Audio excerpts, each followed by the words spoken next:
¿Hablas español? Sprichst du Deutsch? Kan du norsk? If you used Babbel, you would. Babbel's conversation-based techniques teaches you useful words and phrases to get you speaking quickly about the things you actually talk about in the real world, with lessons handcrafted by over 200 language experts and voiced by real native speakers. Babbel is like having a private tutor in your pocket. Start speaking with Babbel today. Get up to 55% off your Babbel subscription right now at babbel.com/Spotify. Spelled BABBEL.com/Spotify. Rules and restrictions may apply.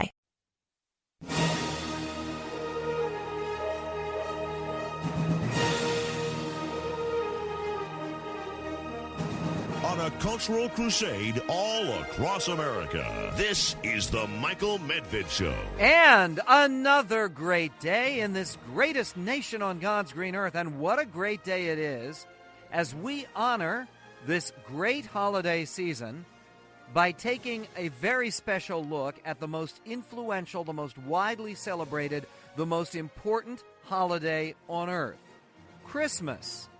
And yet so many people don't know about the origins of Christmas, don't know about the controversies surrounding Christmas, bitter controversies here in the early years of the United States, don't know the fact that many of the people who founded this country even opposed the Christmas holiday.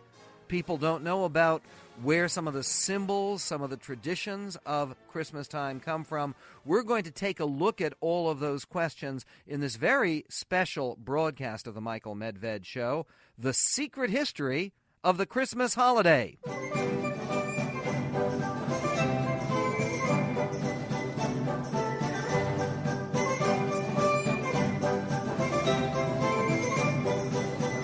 And though everybody likes to think of that history as reaching back into the mists of time and to the first Christmas that marked the birth of Jesus, the truth of the matter is that there is very, very little agreement on the actual date in which Jesus Christ was born. One of the few things that virtually all scholars seem to agree is that he wasn't born in wintertime.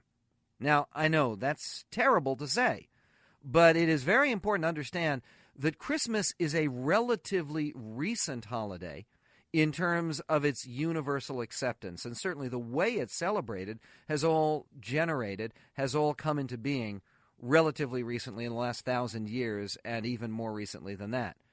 The early followers of Jesus Christ weren't concerned about marking his birthday, partially because they expected his imminent return. They expected him to come back to earth at any time, so why bother creating a special birthday festival? And one of the earliest and most influential church fathers, the great scholar Origen, who was born about 185 AD, so he lived, say, 150 years after Jesus, he opposed the entire idea of trying to observe his birthday, because he preached that it would be wrong to honor Christ in the same way that Pharaoh and Herod were honored. Birthdays, he said, were for pagan gods and rulers, not for the Son of God and the Messiah. Therefore, there always was some opposition to honoring Christ's birth. But that didn't prevent early Christian scholars from trying to speculate on when he was born. Clement of Alexandria, who was born about the year 150 A.D., determined that from everything he could gather, Jesus Christ was born on May 20th. Others argued for April 18th, April 19th, or May 28th. The one thing that you'll see that all these dates have in common is springtime, and that makes a great deal of sense, because one of the very few details you'll find in the gospel accounts of the birth of Jesus Christ is that it was at a time when the shepherds were with their flocks in the fields. That could not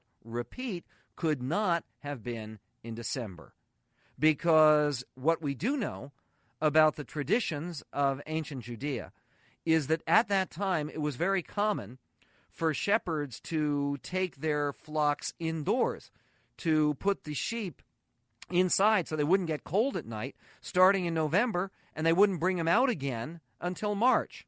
And even though Bethlehem is in the more southern part of Judea, and it's a little bit less cold, it still doesn't make any sense. It also doesn't make a great deal of sense that during the winter time, the rainy season in Judea, that is the time that Joseph and Mary would make a rather arduous journey all the way from Nazareth down south as far as Bethlehem. So December 25th, probably not. And this has been an item that's been argued about for a very, very long time. It was only beginning in about the year 270 that people began arguing for observing a Feast of the Nativity on December 25th. One of the reasons that people did that, one of the reasons that the early church fathers did that, is because it was already a big holiday season.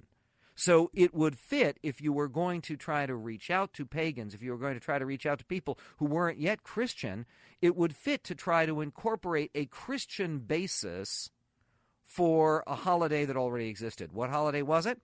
Well, in Roman times, in particular, it was a big old holiday called Saturnalia, which celebrated all kinds of things, but it was associated with the Titan Saturn, who's also the Greek Titan Kronos, who wasn't such a pleasant guy. He had a very nasty habit of eating his own children, and he eventually was killed by one of his children, Zeus, Jupiter, by being made to eat a rock. But that didn't stop the Romans, of course, from celebrating this guy.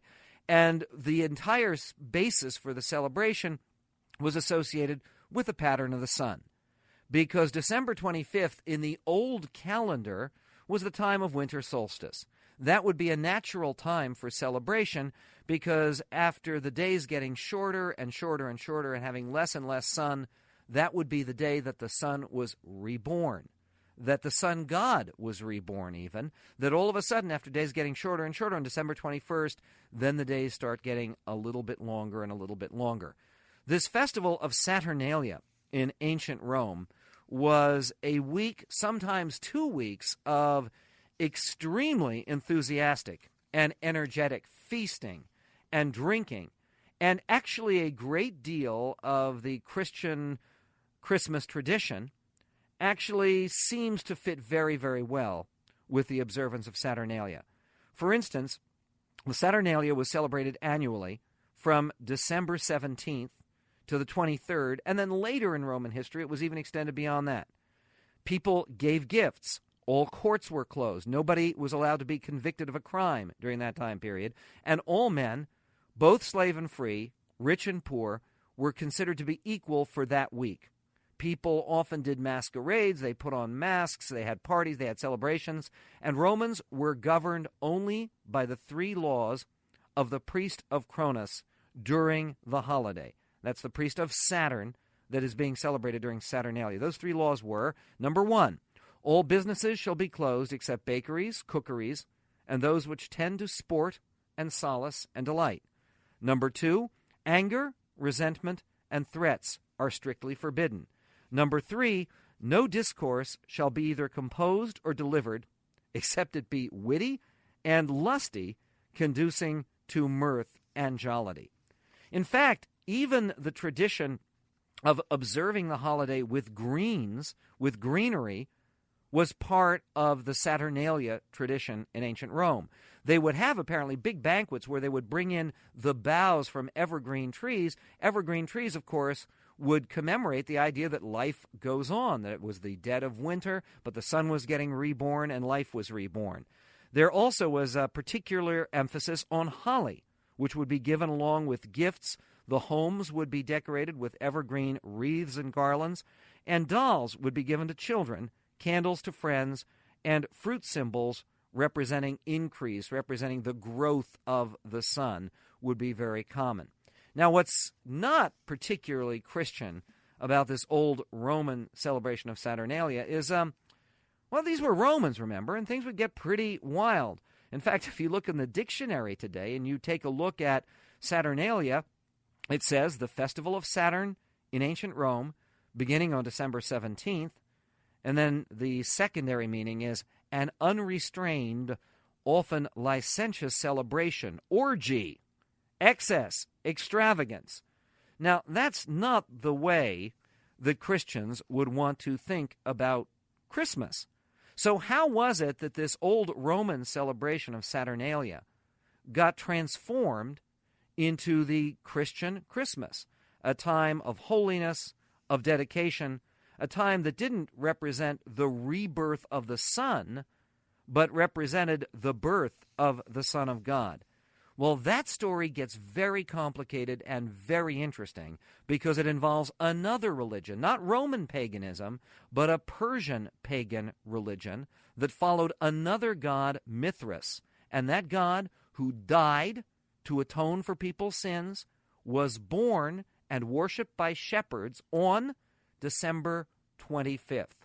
And most scholars believe that part of the selection of the date of December 25th by the early church leaders had to do with this Persian god, Mithras.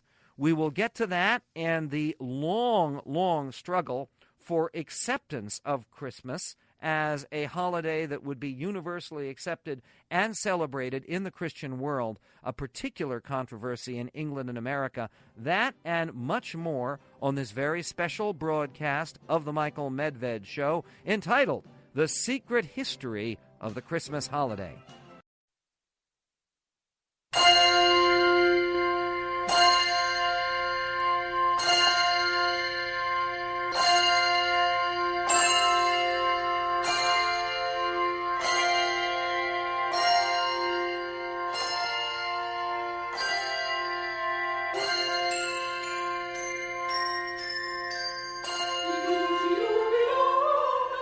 On this very special edition of the Michael Medved Show for the holiday season, we're taking a detailed look at the secret history of the Christmas holiday.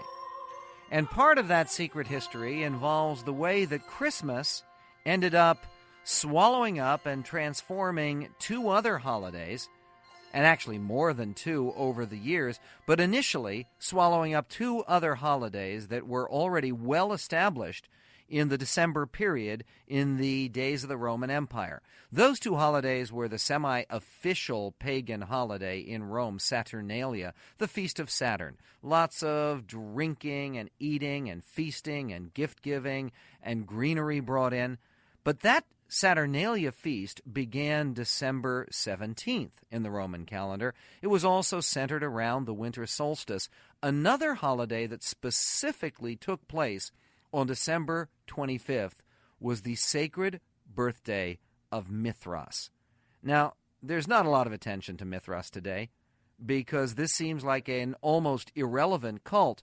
But at the time that Christianity was fighting for survival in the Roman Empire, the followers of Mithras were a very, very powerful force, particularly because they dominated the Roman legions, the army. They were tremendously influential. This was a Persian cult that had a lot of points of similarity with Christianity, at least superficial similarities. Mithras, this Persian god, was a warrior god, a warrior for light, and he expected his followers to also be warriors for goodness and light. He was born on December 25th, and according to Mithraic tradition, he was born out of a rock.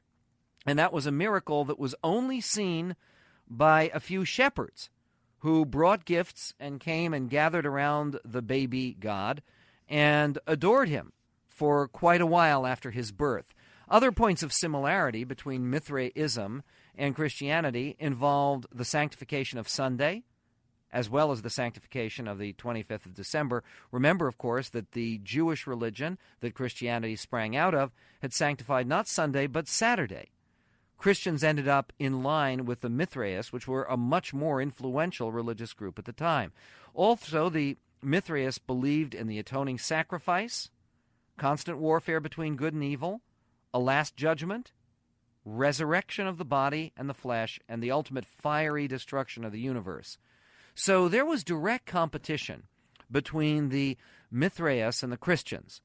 And part of the decision of the early Christian church fathers to celebrate Christmas on December 25th was not only to co-opt Saturnalia, this big popular Roman feast, but to specifically appeal to the very key people in the Roman army who were celebrating the Feast of Mithras by appropriating that day, December 25th. And therefore you have the first ever Christian calendar that has a specific mention of December 25th as the birthday of Jesus Christ. That calendar was the calendar of Philocalus, which was published in 354 A.D. And what that calendar says is it says, year 1 after Christ, the Lord Jesus Christ, was born on December 25th, a Friday, and 15th day of the new moon. Well, the problem here is they could calculate that December 25th, A.D. 1 wasn't a Friday, it was a Sunday. But there is still, even with this association of the birthday of Jesus Christ on December 25th, even going forward to this 354 A.D., there's still no clear demonstration of a widespread celebration of the birthday at that time. Remember, there had been objections from some of the early church fathers to celebrating his birthday at all. Easter was already well established. The idea of celebrating his resurrection made a lot of sense. And in the Eastern Church, they had already begun celebrating the Feast of the Epiphany. That was on January 6th. Now, this will help to explain what lots of people wonder about all the time. The 12 days of Christmas. What are the 12 days of Christmas? The 12 days of Christmas are the days in between Christmas itself and then the 12th night, right, like the title of the Shakespeare play, the 12th day, which is January 6th, which is the Feast of the Epiphany. For the Eastern Church, originally, before Christmas got established and got recognized and got mandated by the Emperor Constantine and subsequent Roman emperors, for the Eastern Church, January 6th marked both the day that they celebrated and observed the birth of Jesus Christ and his baptism. But then later, when the mainstream church authorized December 25th as the day, the Eastern Church kept the Feast of the Epiphany 12 days after Christmas to remember and to observe and to commemorate the baptism of Jesus. For the Western Church, that day, January 6th, Feast of the Epiphany, represented the day that the Magi finally arrived with their gifts for the Christ child. In any event, that entire 12-day period became, before long, a period of feasting that would recall elements of the Saturnalia, the idea of transforming these pagan observances, like the Feast of Mithras and Saturnalia, into a holy observance for religious Christians, was defended by one theologian as early as 320.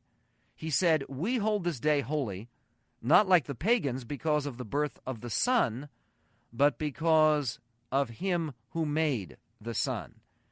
And another early scholar commented that it was appropriate that Christians celebrate the birth of him who came as the light of the world at the time that pagans were celebrating simply the physical light. But all of this meant that some of those traditions of paganism, including the revelry, including the celebration, including the gift-giving, would become part of the Christmas tradition. And part of that also involved another Roman festival that also occurred at the time of the winter solstice. The Romans observed Juvenalia. That was a feast honoring the children of Rome. So all of this gets folded into the emerging Christmas holiday. But it wasn't until nearly 1,000 years after the holiday originated that it was universally observed, that traditions began to emerge that everyone would recognize and that everyone would observe together.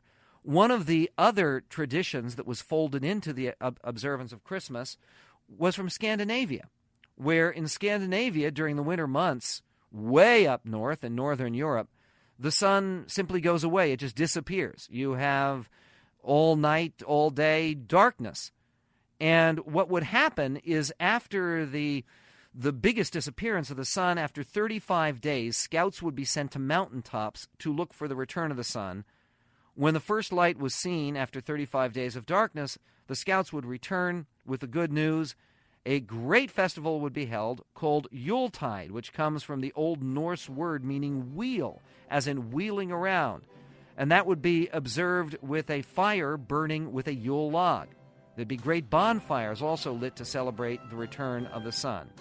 And people would put tie apples to branches of trees to to remind themselves that spring and summer would return, as we will return with more on the secret history of the Christmas holiday.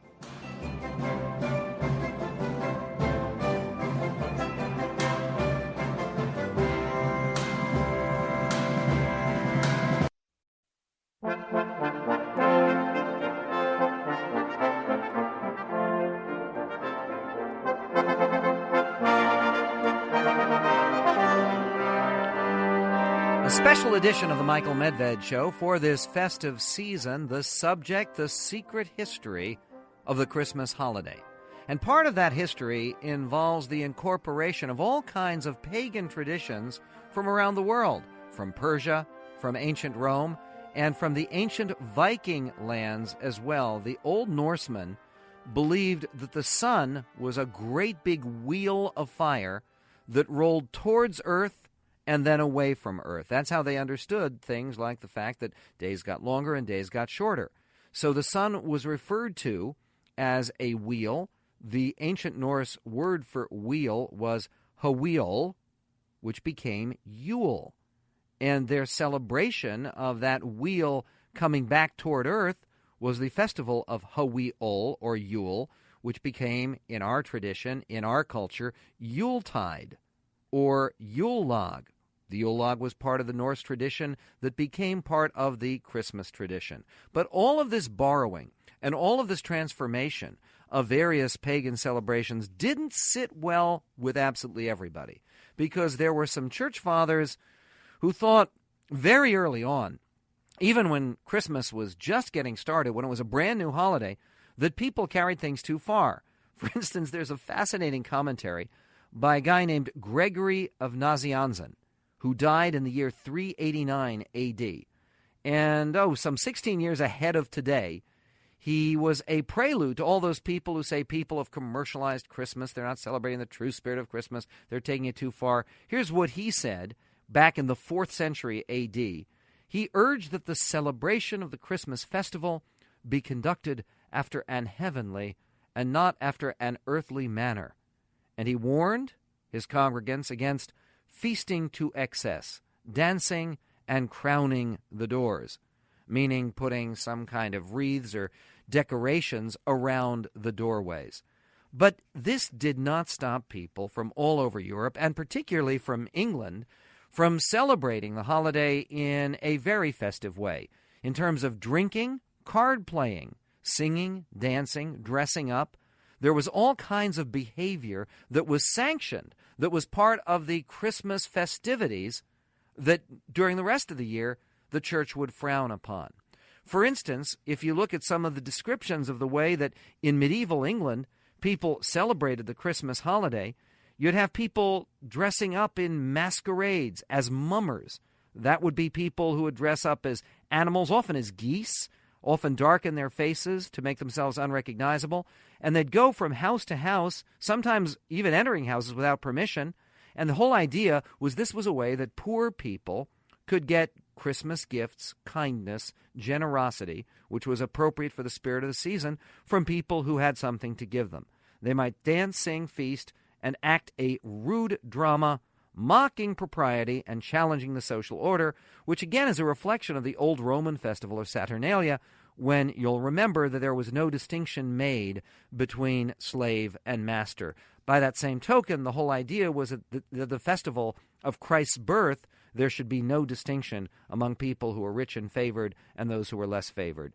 But all of this celebration and all of this merriment didn't sit well, particularly after the Protestant Reformation. One of the hallmarks of Martin Luther's message was to clear away from the entire church calendar all the feasts and saints' days.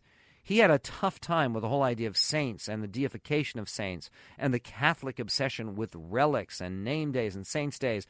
And the fact is that Christmas was one of only many, many feasts in the old Catholic Church, and Luther tried to get rid of almost all of them, so that some of his followers in the years after the Reformation also felt that Christmas was a danger, that Christmas was inappropriate. Why? Because it wasn't mentioned in the Bible. One of the messages of the Reformation was go back to biblical text, follow what's in the Bible, don't add to it, don't subtract from it. and nobody could find any references to Christmas at all in the Bible. Therefore, some of the early Puritans, particularly in England, strong followers of the Protestant Reformation, were very much opposed to Christmas. For instance, Philip Stubbs wrote a book called The Anatomy of Abuses in 1583, in which he called people who celebrated Christmas hellhounds in a devil's dance of merriment. William Prynne wrote a book called The Histriomastics in 1633, where he said he was against all Christmas plays, masks, balls, and the decking of houses with greens. Into what a stupendous height of more than pagan impiety have we not now degenerated, he said. Christmas ought to be rather a day of mourning than rejoicing, not a time spent in amorous, mixed, voluptuous, unchristian, that I say not pagan dancing, to God's, to Christ's dishonor, religion's scandal, chastity's shipwreck, and sin's advantage. More about the Christmas controversy coming up. Here we come again, caroling among the leaves so green. Here we come, a wandering so fair to be seen. Love and joy come to you, and to you that Christmas too. On the Michael Medved Show, a special broadcast called The Secret History of the Christmas Holiday, where many people would be surprised with all of the warm feelings generated by Christmas carols, Christmas music, Christmas foods and traditions, that once upon a time, and really not so long ago, only a few hundred years ago, Christmas was a subject of intense controversy, even bloodshed. Yeah, that's right, because in England in the 1600s, there was almost continuous struggle between the so-called Roundheads and the Cavaliers, between the Puritans and the Royalists. And they fought about lots of things, about the power of Parliament versus the power of the king. But they also fought over Christmas, because the Puritans, the side of the struggle that identified with Parliament and with Oliver Cromwell, believed very strongly that Christmas was one of those elements of Catholicism that they wanted to reject. Catholics all over the world observed Christmas, had a merry old time on the Christmas holiday, but Puritans felt that Protestants should reject it. And since England was, at least officially, a Protestant country under the Church of England, not the Church of Rome, they thought it was very important to do away with Christmas. Part of the logic behind that argument was expressed by an American Puritan of a later generation. Ezra Stiles, who later became one of the early presidents of Yale College, had said it very well. He said, "Had it been the will of Christ that the anniversary of his nativity should have been celebrated, he would have at least let us have known the day." The whole idea was that for the Puritans, who wanted to go back to a pure, to a biblically based, to a scripturally delineated church, there was no basis at all for Christmas. So during the long struggle in the English Civil War between the Puritans and the Royalists, as the Puritans began to win, they began to do everything they could, not only to get rid of Christmas, but to actually make it illegal. I mean, in 1642, Parliament voted to outlaw Christmas plays. No more Christmas plays, no more Christmas pageants. And then they ordered that the monthly fast, there was a fast observed every month in those days for forgiveness and prayer and prosperity. That monthly fast fell on Christmas in the year 1644. Normally, if a fast day fell on Christmas, Christmas trumped it, and you're to celebrate Christmas. But in 1644, Parliament said, no, you got to fast on Christmas Day.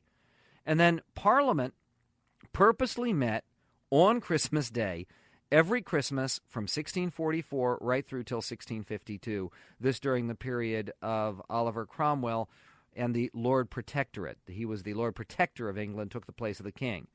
In 1647, Parliament declared Christmas a day of penance, a day to ask forgiveness, not a day of feasting. And in 1652 came the climax, where Parliament strongly prohibited any observance of Christmas. Ministers who preached about the Nativity on Christmas Day could be imprisoned. Church wardens who tried to decorate their churches for Christmas Day risked fines. The law said that shops must stay open on Christmas as if it were any regular business day. Now, this was the law. Nobody said it was popular.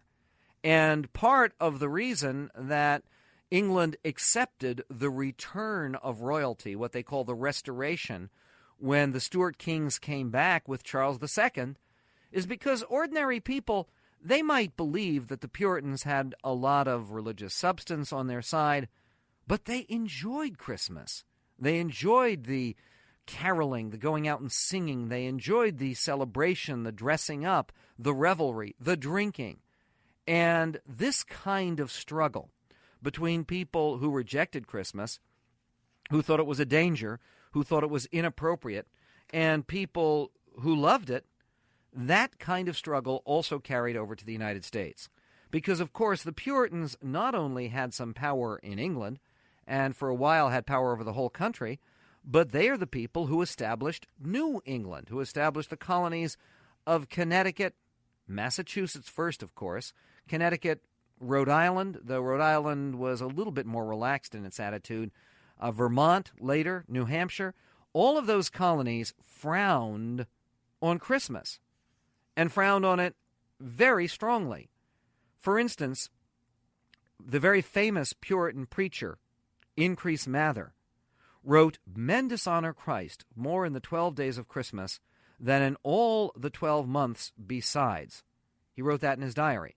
Then he reiterated the case against Christmas in a pamphlet he wrote called A Testimony Against Several Profane and Superstitious Customs Now Practiced by Some in New England. In the Apostolic Times, Mather wrote, "The Feast of the Nativity was not observed. It can never be proved that Christ was born on December 25th. The New Testament allows of no stated holy day but the Lord's Day," meaning the Sabbath. "It is in compliance with a pagan Saturnalia that Christmas holy days were first invented. The manner of Christmas keeping, as generally observed, is highly dishonorable to the name of Christ." In Massachusetts as well, Christmas was banned.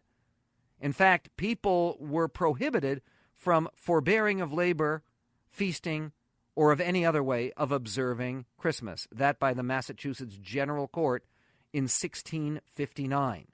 Cotton Mather, the son of Increase Mather, an even more famous preacher, said, "Can you in your consciences think that our holy Savior is honored by mirth, by long eating, by hard drinking, by lewd gaming, by rude reveling, by a mass fit for none but a Saturn or a Bacchus or the light of Mohammedan Ramadan?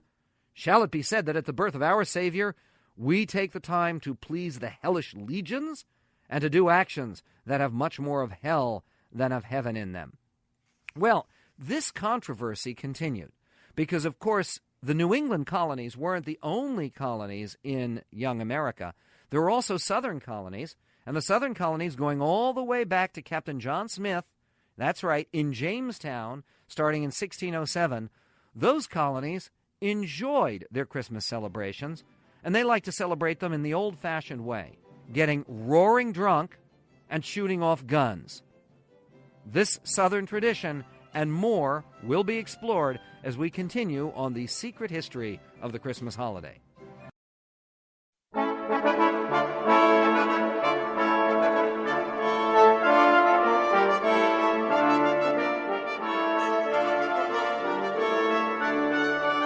On this special edition of the Michael Medved Show, we're discussing the secret history of the Christmas holiday. And part of that secret history involves raging controversy throughout the 1600s, both in America and in England, about Christmas itself. The Puritans strongly rejected Christmas, thought it was a terrible idea, was a pagan addition to the Scriptures and an inappropriate one. But once the Puritans lost in England and were thrown out of power and the Stuart kings came back, the battle was basically over. There were still individual churches that resisted the Christmas holiday, but Christmas became very well established in England. In the New World, however, it was different. Because the Puritans maintained a great deal of influence in New England, they continued to outlaw and reject Christmas. In Pennsylvania also, The Quakers were very strongly opposed to any celebration of the Christmas holiday, so Pennsylvania was also anti-Christmas, and all of that contrasted with the South and with the mountain states, the new mountain states, places like Tennessee and Kentucky that were eventually settled. But in the South in particular, Christmas was a very big deal and would often be the occasion for rough humor and all kinds of rustic celebrations. One James Lamar remembers his youth in colonial Georgia, and he wrote that me and 10 or 8 of my friends would arm ourselves with anything that would shoot. We'd do so on Christmas Eve.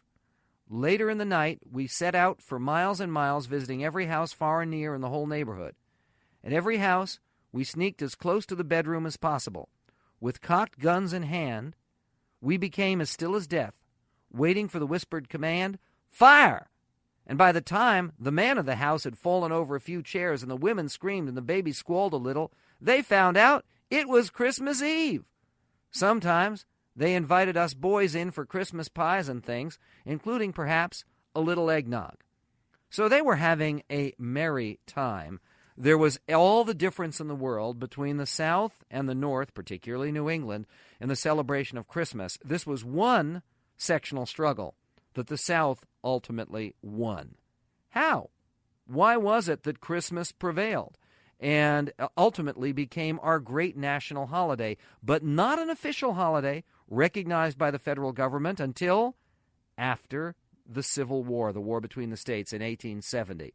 We'll get to that and so many other fascinating tales of the origins of Christmas symbols and traditions. That's all part of this special broadcast. If you want a tape of this broadcast or any other history shows that we've done from time to time on the Michael Medved Show, you can get that through Tree Farm Communications on either tape or CD.